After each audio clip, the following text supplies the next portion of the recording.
My name is Paul Vallone. You are listening to 106.7, Wilmington's Big Talker. I'd like to welcome you to Guns, Politics, and Freedom, where each Sunday at 5 p.m., as part of the Sunday Night Political Power Block, we give you the ammunition to better defend your gun rights. I'd also like to thank our sponsor, Hyatt Guns, America's largest gun shop. Check them out at hyattguns.com. In case you aren't familiar with me, I direct Grassroots North Carolina, or GRNC, since 1994, our state's most effective gun rights organization. As its director, I was involved in drafting and passing our original concealed handgun law. Since then, GRNC has gone on to engineer passage of concealed handgun reciprocity, our purchase permit bypass, Castle Doctrine and Stand Your Ground, the expansion of concealed carry into state and municipal parks, restaurants, public assemblies, educational properties, and much more. Grassroots North Carolina is exactly what the name implies, a grassroots collection of volunteers from all walks of life who share a common concern that our constitutionally guaranteed freedoms are being eroded. Check us out at grnc.org. That's grnc.org. In today's episode of Guns, Politics, and Freedom, we will discuss what the North Carolina General Assembly is not doing. We will continue looking at the developing crisis at the National Rifle Association and what that could mean for your gun rights. And most importantly, we will examine what the 25 Democrat candidates for president and the hard left propelling them could mean for the future of our republic. Oh yes, and one more thing. I have a confession to make. I'm afraid I have been colluding with the Russians. More on that later. But first, in gun rights news. As I record this, details are not fully in from the mass murder in Virginia Beach, but already Joe Biden, Kamala Harris, Elizabeth Warren, Pete Buttigieg, Beto O'Rourke, Cory Booker, and their ilk are already exploiting the tragedy to call for gun control. But what the media and gun control advocates refuse to acknowledge is that this tragedy is yet another mass murder in yet another ostensibly gun-free zone, since guns were supposedly prohibited in the Virginia Beach Municipal Center, ensuring the sociopath could wreak havoc without opposition. More on this as it develops. In state-level news, gun control advocates continue eroding gun rights in state legislatures. The Vermont House, for example, recently passed a waiting period bill which now awaits either signing or veto by Republican Vermont Governor Phil Scott. Yes, this is the same Vermont that elects socialist Bernie Sanders to the United States Senate. But it is also the Vermont which to this day allows lawful citizens to carry concealed handguns without permits. And despite liberal leanings, Vermont is the state which had until recently rejected draconian gun control. But that's changing. In 2018, the state enacted laws requiring background checks for private sales of firearms, raising the minimum age to purchase firearms to 21, banning the sale of handgun magazines holding more than 15 rounds and rifle magazines holding more than 10 rounds, banning the possession of bump stocks, and allowing police to seek a court order to seize guns from anyone they deem to be a risk. The bottom line is that while federal gun battles over gun control are at a stalemate, in a variety of states, including even relatively pro-gun Florida, Michael Bloomberg, Gabby Giffords, and their ilk are making inroads which you should not ignore, even if it isn't happening in your state. Never forget, what passes in California or other gun control bastions will soon be coming to a state near you. Now, speaking of people's republics, the state from which I long ago became a refugee, New York, is still at it. Yes, the state which not long ago proposed requiring gun owners to reveal their social media activity for the past 3 years now has another brilliant idea which is sure to reduce so-called gun violence. Yes, Senate Bill 2857A would require each and every gun owner to obtain a $1 million liability insurance policy in order to even own a gun. What this would do to reduce gun violence is unclear, but it is quite clearly another proposal aimed at making it impossible for lawful citizens to own guns. And while we're on the topic of New York, you may recall that litigation has advanced to the U.S. Supreme Court, which would strike down New York's draconian restrictions on bearing arms outside the home, under which handgun owners may transport guns only directly to or from one of the 7 shooting ranges in the city, not anywhere else, not even to ranges outside the city environments. Well, for those who doubt that Donald Trump is a Second Amendment supporter, which, by the way, included me until not too long ago, you'll be heartened to hear that the Trump administration has filed a brief, yes, a brief, in support of the law to strike down the New York City restrictions. The case is New York State Rifle and Pistol Association versus City of New York, and says the Trump administration brief, quote, "The Second Amendment guarantees both the right to keep and the right to bear firearms. Read naturally, the right to bear firearms includes the right to transport firearms outside the home. Otherwise, the right to bear would add nothing to the right to keep." Happily, briefs in support of the suit have been filed by 23 states, including Alabama, Alaska, Arizona, Arkansas, Florida, Georgia, Idaho, Indiana, Kansas, Kentucky, Mississippi, Missouri, Montana, Nebraska, North Dakota, Ohio, Oklahoma, South Carolina, South Dakota, Tennessee, Texas, Utah, and West Virginia, but of course not by our own North Carolina anti-gun Attorney General Josh Stein.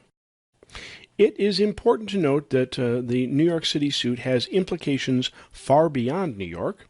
This is a test case to establish a Second Amendment right to bear arms outside the home, rather than just a right to keep arms in the home, which was affirmed in D.C. versus Heller and McDonald versus Chicago. We had one such case right here in North Carolina, namely Bateman versus Purdue, in which my organization, Grassroots North Carolina, joined the Second Amendment Foundation and individual plaintiffs in suing to overturn our blanket ban on bearing arms outside the home during declared states of emergency. Unfortunately, we won. I say unfortunately because the state, seeing the writing on the wall, declined to appeal, meaning our case never went to the U.S. Supreme Court and never became precedent-setting law. We did, however, go back and repeal the now unconstitutional state of emergency ban, meaning you may now bear arms outside the home to protect your family during riots, natural disasters, and other states of emergency. We should note that the Supreme Court previously denied cert to a number of cases, accepting the current case only after Donald Trump made 2 Supreme Court appointments, namely Neil Gorsuch and Brett Kavanaugh. And speaking of Donald Trump, his Supreme Court appointments and the administration brief are not the only pro-gun actions he has recently taken. Announcing it at the NRA annual meeting, Trump withdrew the United States from the International Arms Trade Treaty.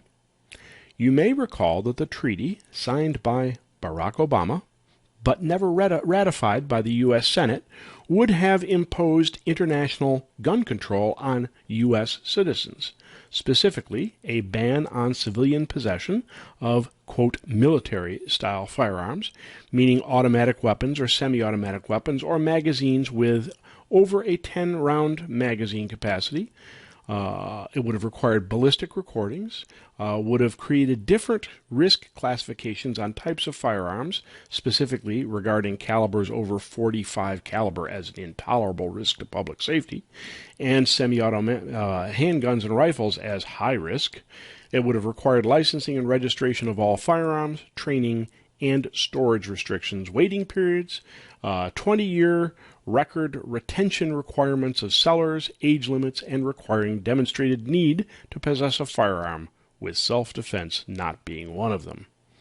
In other words, thanks to Donald Trump, American gun owners have once again dodged the bullet on international gun control. More shortly, including my collusion with the Russians. Meanwhile, you are listening to Guns, Politics, and Freedom on Wilmington's Big Talker, 106.7 WilmingtonBigTalker.com.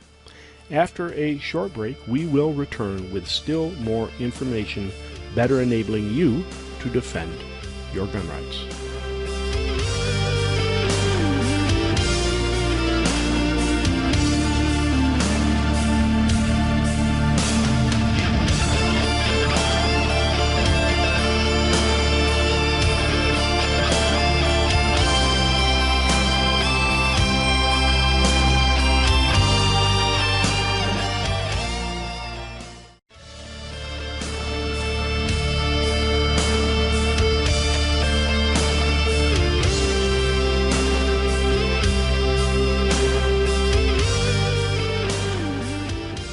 My name is Paul Vallone. You are listening to Guns, Politics, and Freedom today on Wilmington's Big Talker, 106.7 WilmingtonBigTalker.com. Our show is sponsored by Hyatt Guns, America's largest gun shop. Check them out at HyattGuns.com. Continuing in gun rights news. You probably recall that a few weeks ago, New Yorker magazine ran an expose on the background of a recent lawsuit filed by the NRA against its PR firm Ackerman McQueen, detailing massive overbilling by the NRA, by ACMAC over the span of decades, as well as feather bedding by NRA Executive Vice President Wayne LaPierre and others, including LaPierre's multi-million-dollar salary, which will reportedly continue even after he retires from his position. The debacle caused significant turmoil at the recent annual meeting of the NRA, including the resignation of NRA President Oliver North. As they have in the past, the NRA's largely figurehead board of directors circled wagons and unanimously voted to support LaPierre and his cabal. That was not, however, the end of the story.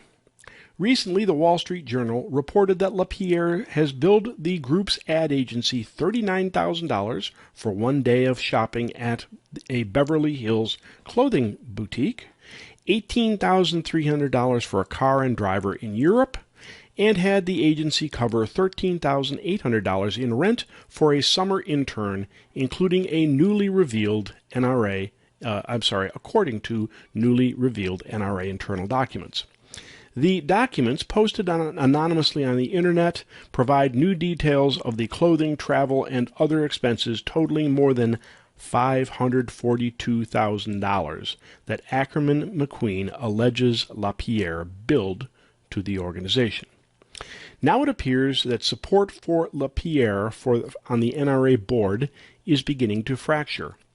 As reported in the New York Daily News, one famous board member, Alan West, has withdrawn support for LaPierre. Says the Daily News, quote, a board member of the National Rifle Association called for the organization to clean its own house and part ways with CEO Wayne LaPierre in a statement on Wednesday. Retired Colonel Alan West announced that he is withdrawing support of LaPierre, who also serves as executive vice president and had previously urged him to resign before the group's annual meeting in Indianapolis late last month. There, and I quote, this is from West, there is a cabal of cronyism operating within the NRA, and that exists within the board of directors, West wrote. It must cease, and I do not care if I draw their angst. West took aim at the group's new president, Carolyn Meadows, and chairman of the NRA Audit Committee, Charles Cotton, for recent public statements defending LaPierre and alleged extravagant legal fees, spending revealed by a New Yorker investigation and subsequent leaked financial documents. The leaked documents reportedly revealed $24 million in legal fees paid by the law firm of Bill Brewer, an attorney representing the NRA over the past year. Paid to the law firm. Also, the Wall Street Journal reported LaPierre billed the NRA's ad agency for clothing and travel expenses, including $39,000 for a day of shopping in Beverly Hills and $18,000 for a car and driver in Europe. Meadows and Cotton hit back at West in a joint statement to ABC News that asked board members to, quote, end this petty bickering immediately. It is unfortunate that certain board members have resorted to making false and misleading public statements about proceedings of the NRA Board of Directors, the statement said. West was the first NRA board member to publicly denounce LaPierre, but another member, Timothy Knight, joined hours later. He said the NRA should be focused on, quote, its stated purposes and objectives, but instead has, and I quote, been trying to cover up the financial malfeasance of the past 20 years. The association desperately needs to regain the confidence of its members, and that can only happen with new management prepared to lead NRA and right the wrongs of the past, Knight wrote. The public statements came less than a month after NRA President Oliver North was ousted and replaced by Meadows, a sign of internal conflict within the organization. West, a second-term board member, also proposed that the NRA board be decreased from its current membership count of 76 to less than 30 and suggested a limit of 4 terms. All fine ideas, if I might know. However, more recently, one of the NRA's prominent board members, Pete Brownell of the huge Brownell's firearm and accessory retailer, has resigned.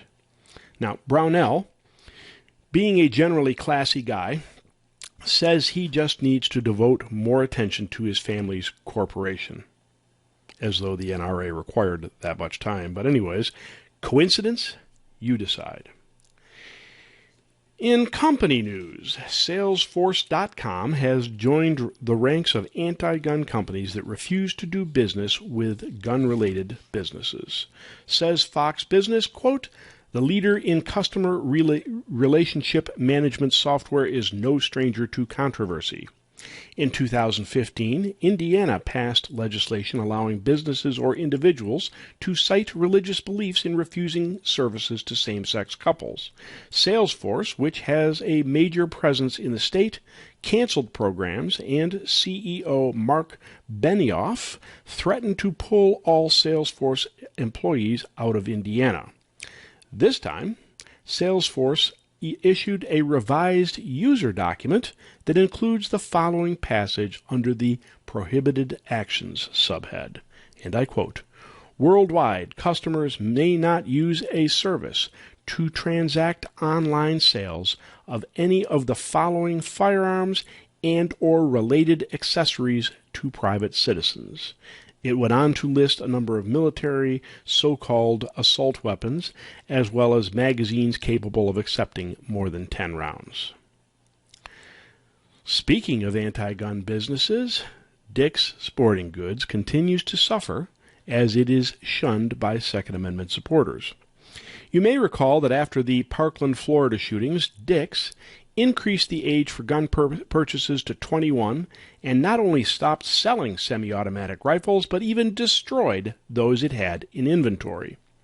The actions by Dick's CEO Ed Stack not only produced a national boycott of the chain, but also the resignation of 60 employees. I'm happy to say, right here on this show, we awarded a GRNC honorary life membership to, I believe, the first to resign from Dick's back in 2018 when it made that decision, namely 18-year-old Griffin McCullough. Since then, Dick's corporate earnings have dropped by 3.1%.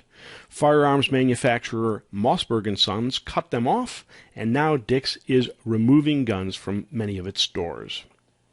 Remember, buy from Bass Pro Shops or Cabela's or one of Dick's other competitors. In international gun rights news, the Jackal Pact has now descended on one of the last countries in which the right to bear arms, keep and bear arms, is still actively exercised, namely Switzerland. Freedom died just a little bit earlier this month. My organization, Grassroots North Carolina, derives its credo from a remark made by the inventor of modern power politics, namely Italian Prince Niccolò Machiavelli, about the universally armed and therefore unconquerable Swiss. Of the Swiss, Machiavelli said, armatissimi e liberissimi, most armed, most free. But unfortunately, that freedom may soon be lost. Thanks to blackmail, by the European Union, the Swiss recently voted on a referendum for new restrictions. You see, the EU threatened Switzerland, which is not an EU member, with loss of its membership in the Schengen area, which allows free movement among 26 European countries, and the Dublin joint system for handling asylum requests. And in response, Switzerland held a referendum to ban or severely restrict fully and semi-automatic firearms and those, quote, capable of rapidly firing multiple rounds, end quote, whatever that means. It will also require a national gun owner database, which will be available throughout Europe. Unfortunately, despite considerable opposition to the referendum, the Swiss knuckled under to the blackmail and it passed. The passage makes it a sad day not only for the loss of freedom, but it also represents an object lesson for the dangers of democracy as opposed to our republican form of government. When a citizenry can vote by referendum to restrict your rights, you are never more than one vote away from losing your freedom. You are listening to Guns, Politics, and Freedom on Wilmington's Big Talker 106.7, wilmingtonbigtalker.com. After our break, we will return with still more critical information enabling you to better defend your gun rights.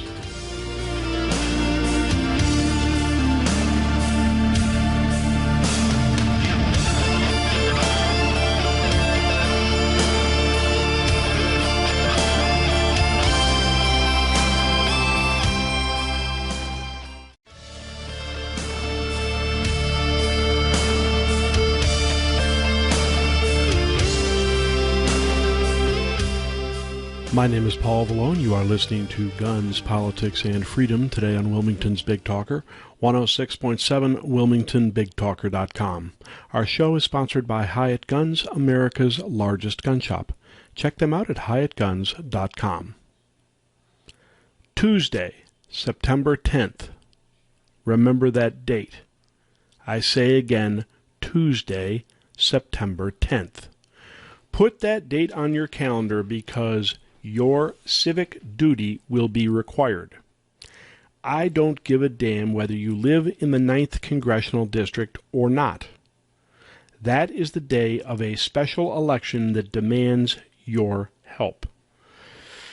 This is a long district, the 9th Congressional, that is a long district that runs the length of most of the southern border of North Carolina, from Mecklenburg County all the way to Cumberland County. This is a congressional district in which you already won in 2018, once, but by exaggerating claims of election irregularities, the leftists have managed to get a do-over. The last time, it was a narrow victory by just 900 votes, the victory of Mark Harris over Dan McCready. And Dan McCready, the guy they want to send to Congress, those leftists that is, despite his protestations otherwise, is a leftist who will be best friends with Alexandria Ocasio-Cortez if elected. Until now, we have enjoyed a solidly pro-gun majority in North Carolina's congressional delegation. But defending that majority depends on you. The 9th congressional race has national significance. If you followed it, see if this sounds familiar.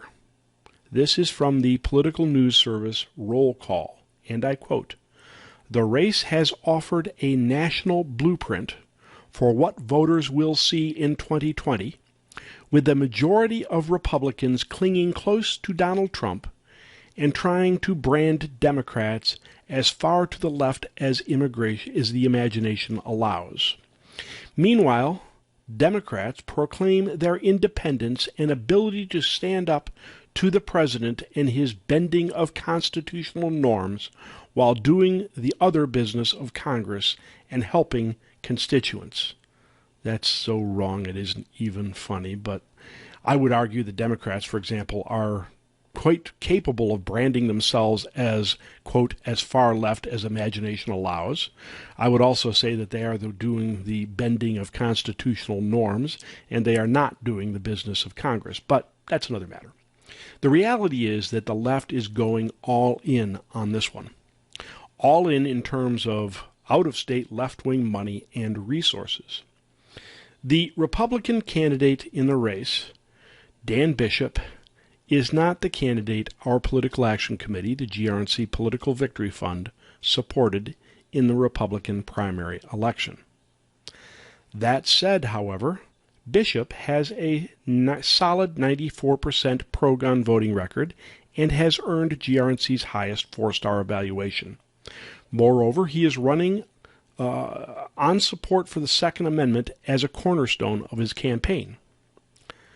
The left wants this one bad, folks. In the first race against Mark Harris, McCready outraised Harris 3-1, raising a whopping $6.6 million, thanks in large part to out-of-state money. Last year, McCready tweeted that, and I quote, "dark money has no place in our politics," while linking to a Washington Post story about a Supreme Court decision in which the High Court declined to take up a campaign finance case that would have required more disclosure by nonprofits. Of course, he's talking about money from super PACs, which are not, by law, required to disclose donors. But all that was just talk. He had no problems, for example, with a leftist minority deceptively calling itself the Patriot Majority, the super PAC that spent nearly $1 million on McCready's behalf during the 2018 election. And by all accounts, in the Democrat do-over, we can expect more of the same. And we can expect that McCready will get lots of help from the left, like, for example, the pro-gay human rights campaign that has already endorsed him. So regardless of whether you live in the district, right now I need you to promise to do 3 things. First, if you live in the district, put it on your calendar to vote on or before, because of course they have early voting, on or before September 10th in the special congressional election. Second, if you have friends in the district, get on them right now to vote the election. Third, regardless of where you live, in or out of the district, we need your support, your financial support. You can donate to Bishop directly at votedanbishop.com. That's votedanbishop.com. Or, I hope you will also consider donating to our Political Action Committee, which makes what are called independent expenditures for pro-gun candidates. The PAC is federally registered and is called the GRNC Political Victory Fund, or GRNC PVF, if you will. GRNC PVF does mailings, automated phone alerts, email alerts, Facebook advertising, and even radio spots to benefit pro-gun candidates. Now, special elections typically have low voter turnout. But what appears to be a problem is actually for us an opportunity. The naked truth is that we don't want everybody to vote. We want our people to vote. So please make a donation to the GRNC Political Victory Fund by going to grnc.org, that's grnc.org, and using the drop-down menu at the top for GRNC PVF. Again, go to grnc.org and use the drop-down menu at the top for GRNC PVF. While we're on the topic of North Carolina, I am sorry to say that the rhinos have done it again. You know what a rhino is, right? Republican in name only. And I'm afraid the rhinos in charge of the Republican majorities in the North Carolina General Assembly have yet again demonstrated their lack of spine. Yes, the crossover deadline has come and gone. That's the deadline by which, with some exceptions, a piece of legislation must pass at least one chamber of the legislature in order to stay alive during the 2 years of the session. Well, that deadline passed a couple of weeks ago, and I have good news and bad news. The good news is that all of the wacky gun control, semi-auto bans, California gun control, red flag gun confiscation schemes, and all the rest of it, all being pushed by Representatives Marcia Maury of Durham, Christy Clark of Mecklenburg County, Pricey Harrison of Greensboro, and all of the other anti-gun zealots, well, all that stuff is officially dead. None of it got a hearing, and barring legislative tricks from the opposition, such as attaching it to other legislation, which is by no means beyond the realm of possibility, but barring that, none of it is likely to become law. The bad news is that exactly the same applies for pro-gun bills we managed to get introduced: constitutional carry, arming faculty to protect students, and a variety of other much-needed reforms are all dead, the only faint glimmer of hope being that we might be able to attach a fiscal note to one of the arming teacher bills to keep it alive. Our legislators should learn from Texas, because by and large Texas gets it right. In recent days, Texas approved a bill that would allow any Texan who can legally own a firearm to be able to carry it either open or concealed for 7 days after the state declares a natural disaster, the Dallas Morning News reported. The bill, which was hotly contested by even a few rhinos, it was accepted by the House and will be sent to the Republican Governor Greg Abbott's desk and would take effect in September. Maybe Speaker Tim Moore of Cleveland County and Senate President Pro Tem Phil Berger of Rockingham County could also learn from Florida.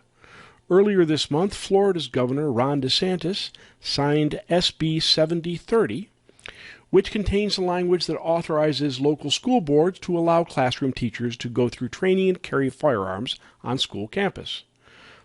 Michael Bloomberg's AstroTurf gun control group, Moms Demand Action, reportedly ran a petition urging veto of the bill, but, unfortunately, gathered petitions to veto the wrong bill, reportedly misidentifying the bill as SB 7070 instead of 7030. Bless their little hearts. Anyway, you are listening to Guns, Politics, and Freedom on Wilmington's Big Talker, 106.7, wilmingtonbigtalker.com. After our break, we will return with more critical information enabling you to better defend your gun rights. Oh yes, I will also give you my confession on how I have been colluding with the Russians.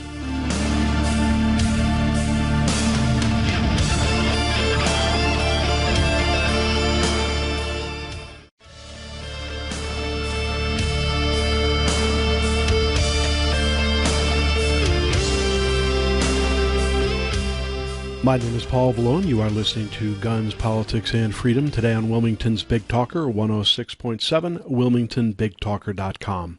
Our show is sponsored by Hyatt Guns, America's largest gun shop. Check them out at hyattguns.com.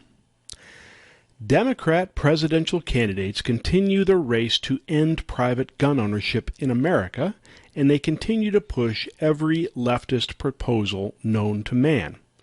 In terms of just gun control, Kamala Harris last week proposed banning importation of so-called assault weapons by executive order. Cory Booker proposed a 14-part plan, including national licensing of gun owners, and Joe Biden proposed requiring fingerprint ID technology for handguns and expressed support for national gun licensing. But this week's anti-constitutional Democrat award goes to once NRA-endorsed Kirsten Gillibrand,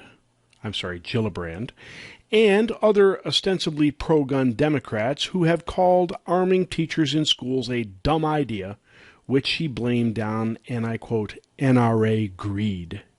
Indeed, Gillibrand represents a lesson for gun rights supporters, namely that even ostensibly pro-gun Democrats can't be trusted. You may remember that before she ran for the Senate, Kirsten Gillibrand was NRA A-rated and pro-gun. So why can't Democrats be trusted? Because even in the unlikely event they want to support the Second Amendment, their party won't let them. They quickly learn that survival means towing the party line. If they don't, The bills they introduce will die, their districts will not see earmarks, their committee assignments will wither, and they will languish in the darkness. Unfortunately, in some parts of our state, conservative longtime Democrat voters sometimes don't realize this. They vote Democrat because their father did and his father before him. Now, if you have friends like that, let them know that the Democrat Party of today is not their father's party. It is now the party of Lenin and Marx and Mao. Never has an American political party been this intent on turning the United States into a socialist autocracy. Never before has an entire deep state tried to invalidate election results, both the presidential election and right here in the 9th Congressional District. And yet gun owners and conservatives in general remain asleep at the switch. After all, they say, Nancy Pelosi and the Democrat-controlled U.S. House are being held at bay by a Republican Senate and by Trump, right? And all of their gun control and their other leftist proposals have come to naught, right? One election, folks. That's all we are away from losing for all practical intents and purposes, our gun rights. One election away.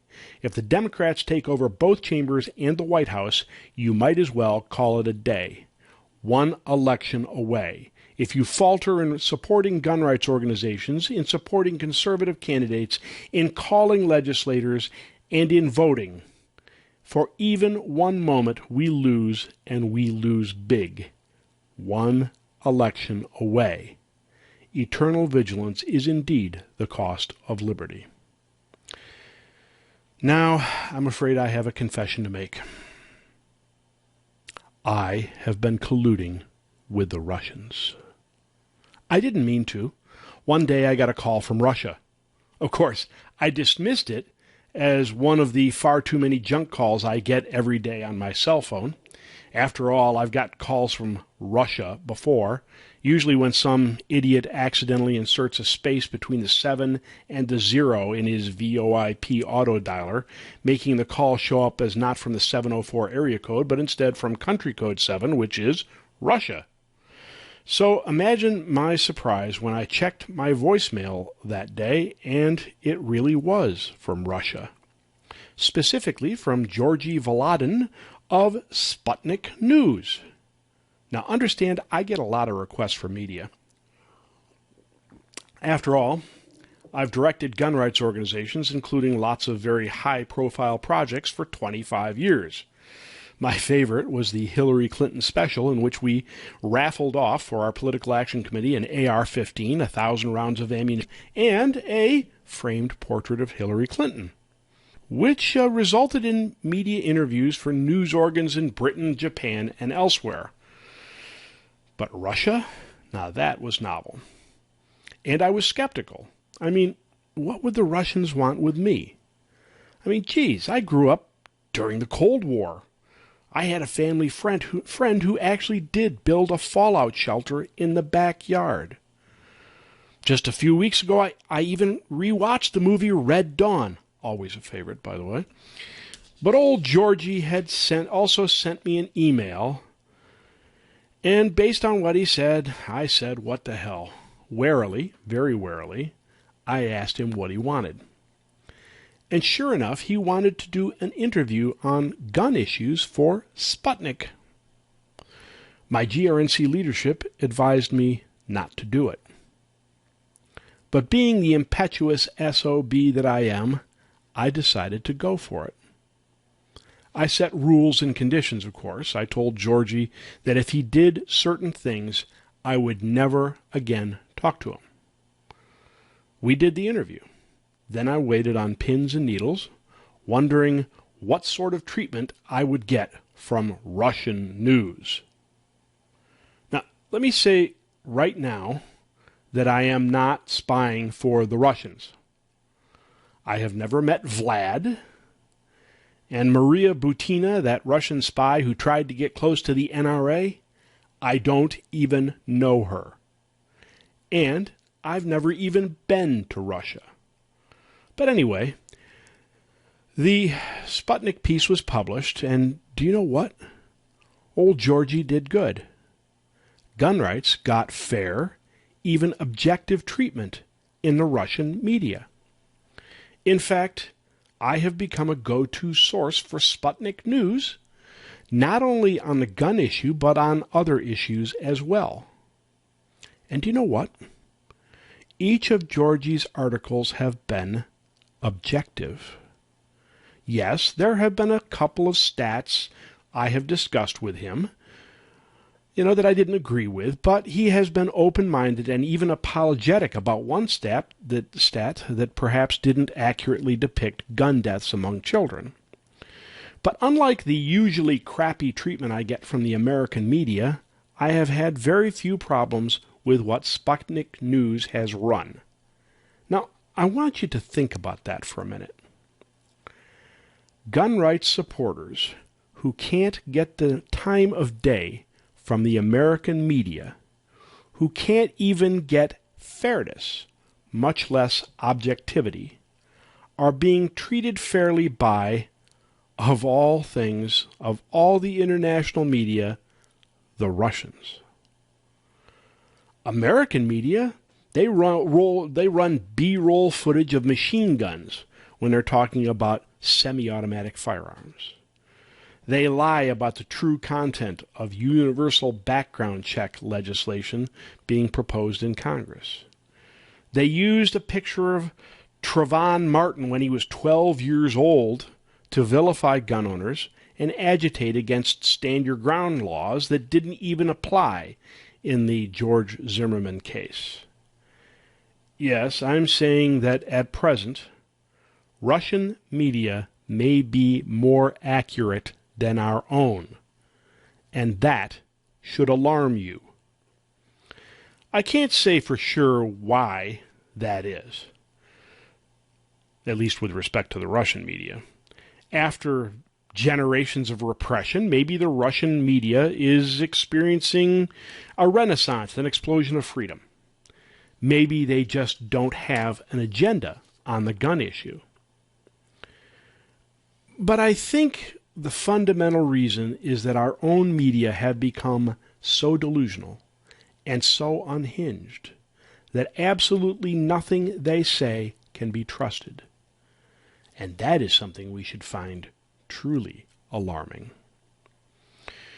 But if you want to see what I'm talking about, just Google Sputnik News and Paul Vallone, and you will find generally objective coverage of gun issues, plus a quote of mine that Georgie used that I truly hope is the one people will remember me by. Oh, but one more thing. Please, please, please, don't tell Robert Mueller that I've been colluding with the Russians. I mean, after all, look at what he did to Carter Page. My name is Paul Vallone. You have been listening to Guns, Politics, and Freedom on Wilmington's Big Talker, 106.7 WilmingtonBigTalker.com, where each Sunday at 5 p.m. as part of the Sunday Night Political Power Block, we give you the ammunition to better defend your right to keep and bear arms. Please check out our sponsor, Hyatt Guns, America's largest gun shop at HyattGuns.com. And check out my website, GunsPoliticsAndFreedom.com, spell out the and, GunsPoliticsAndFreedom.com, where you can find both my writings and earlier editions of this show. See you next Sunday at 5.